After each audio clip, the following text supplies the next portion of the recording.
somewhere. His Excellency, the Deputy President of the Republic of Kenya, the Deputy Governor for Nairobi, Foreign and Diaspora Affairs, Cabinet Secretary's presence, Principal Secretary's presence, Chairpersons and Chief Executive Officers' presence, representatives, development partners, distinguished ladies and gentlemen, allow me to begin by riding on the great shoulders of Muteti, who gave us today some description of Chuakali. And I don't remember the exact words he used, because Your Excellency, when you were in the university, there used to be something called Comrades' Power, and those days it meant so many things, either a revolution against something or celebration.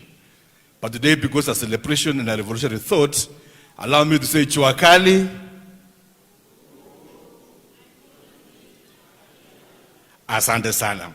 Let me take this opportunity to laud the organizers of this momentous event aimed at recognizing learning from informal and informal interactions and experiences. Today is not just a celebration of policy making, but a bold step towards recognizing the diverse pathways through which knowledge is acquired, honored, and celebrated. I am equally excited about witnessing the graduations of the RPL graduates today. As a passionate educationist, I am cognizant of the liberating power of certification and the boundless opportunity it offers. Importantly, the acquisition of certification transcends the traditional training spaces. It goes beyond the tenets of theory. For far too long, our assessment, certification, and awarding systems have adhered to a narrow understanding of learning, one that did not fully embrace the depth and breadth of human potential abilities and acquiring skills. But today, we chart a new and exciting course. Today, we acknowledge that learning happens everywhere, in the fields and factories, in offices and homes, through various skilling experiences. Today, we embrace this holistic view of education, affirming that every individual's journey matters and deserves recognition. As we all know, the objective of the RPL policy is to guide the implementation of recognitions of prior learning process for improved employability, mobility, and advanced learning. This policy is a beacon of hope for those who have faced barriers in assessing formal certification.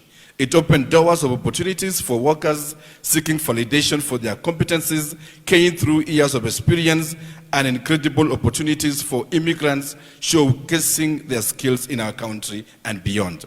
But beyond the individual benefits, the PRL policy is a catalyst for societal transformation, especially for our county governments.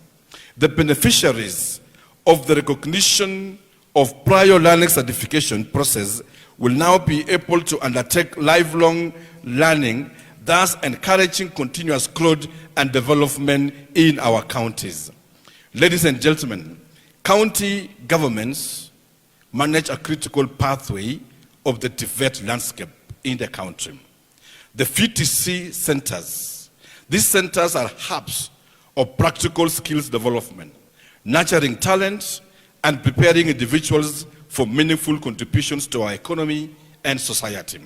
By integrating the tenets of recognitions of prior learning policies into these centers, we empower our learners to showcase their capabilities and receive the recognition they deserve effectively.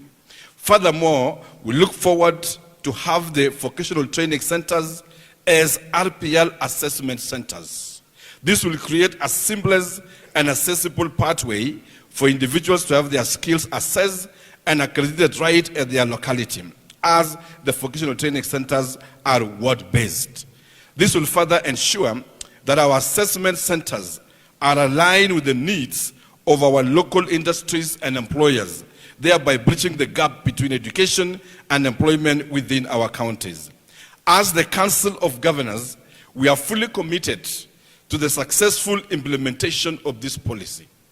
We understand that it is not just about words on paper, it is about action and dedication. To ensure the smooth and effective rollout of the RPL policy, our counties will continuously invest in infrastructure technology, and training programs tailored to the needs of our skilled artisans. Furthermore, we will endeavor to provide technical and financial resources to support this initiative.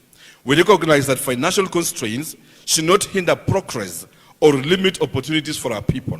Therefore, we pledge to work collaboratively towards raising funds to sustain the implementation of the RPL policy, ensuring its long-term success and impact. However, we cannot achieve this ambiguous goal alone.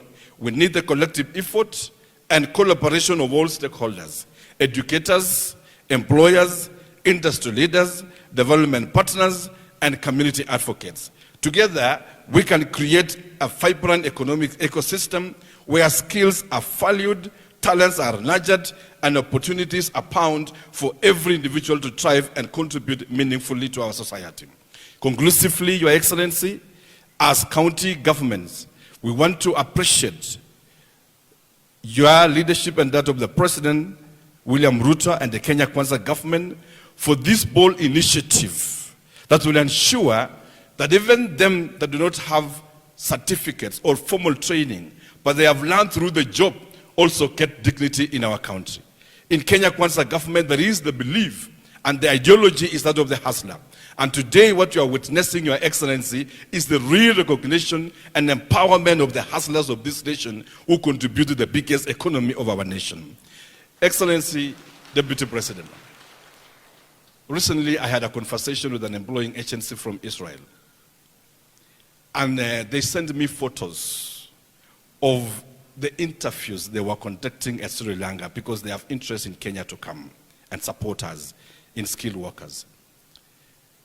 When I looked into the video, there was nowhere they were asking you bring your certificate. They only ask you, are you a carpenter? You say you're a carpenter, they bring you the tools there, and you demonstrate by skills if you can do the joining of the meters together. If you are a masonry, they bring you the tools and ask you if you're able to build a small wall. And it reminds me today that for one to be a successful plumber, you don't need very good English so that you can connect the pipe and have water.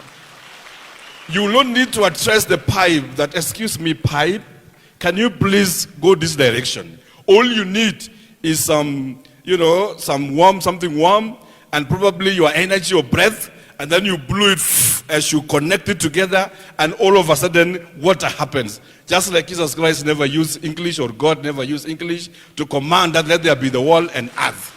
And as Council of Governors, if this is one thing we will celebrate and support the national government so that we all deliver as one, is this initiative that we are launching today. And we are here on behalf of the Chair, Anne Waiguru, and the entire 47 governors to commit that even after this, Your Excellency, there has been many who are working in the county governments. We have workers who are working as drivers, some as firefighters, some are just artisan people working there.